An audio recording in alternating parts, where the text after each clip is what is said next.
पेट के चूहे का इलाज खोजा गांव-गांव में घूमकर लोगों की बीमारियों का इलाज था।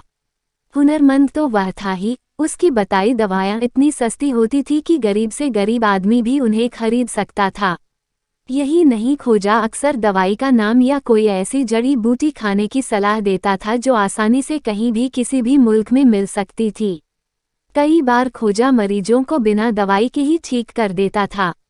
दरअसल वह मरीज को देखते ही जान जाता था कि वह किस बीमारी का शिकार है, या ज्यादा मेहनत करने की वजह से या कम भोजन मिलने की वजह से उसका शरीर रोगियों जैसा हो गया है।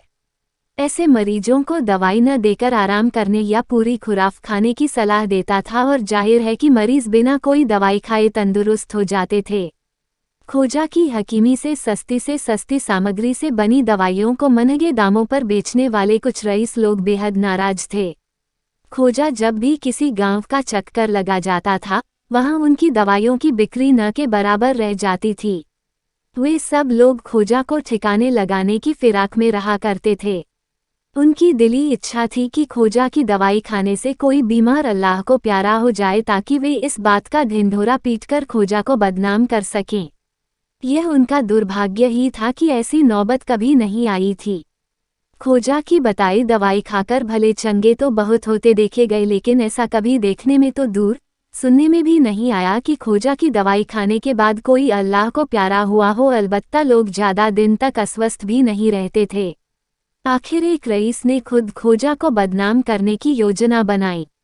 वह बीमार बनकर खोजा के पास पहुंचा और बोला, खोजा, कल रात में जब मैं सो रहा था तो अचानक एक चूहा मुंह के रास्ते मेरे पेट में चला गया।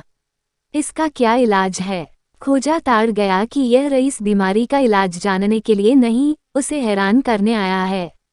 फिर भी खोजा ने उसे इलाज बताने से पहले डपट लगाई, तुम भी कैसे बेवकूफ़ हो सेठ जी। खैर, आपसे जो मूर्खता हो गई सो हो गई। वैसे इसका इलाज बड़ा आसान है। आप अंदर चलकर बिस्तर पर लेट जाओ। जितना संभव हो मुंह खोलकर लेटना।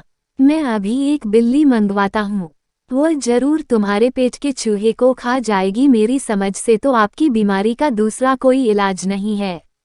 यह सुनना था कि सेठ एकदम बिस्तर से उठकर खड़ा हो गया और सरपट अपने घर की ओर भाग खड़ा हुआ। दोस्तों, आपको कहानी कैसी लगी कमेंट करके जरूर बताइएगा। कहानी पसंद आई हो तो वीडियो को लाइक शेयर करें और चैनल को सब्सक्राइब करें। वीडियो को पूरा देखने के लिए बहुत बहुत धन्यवाद दोस्तों।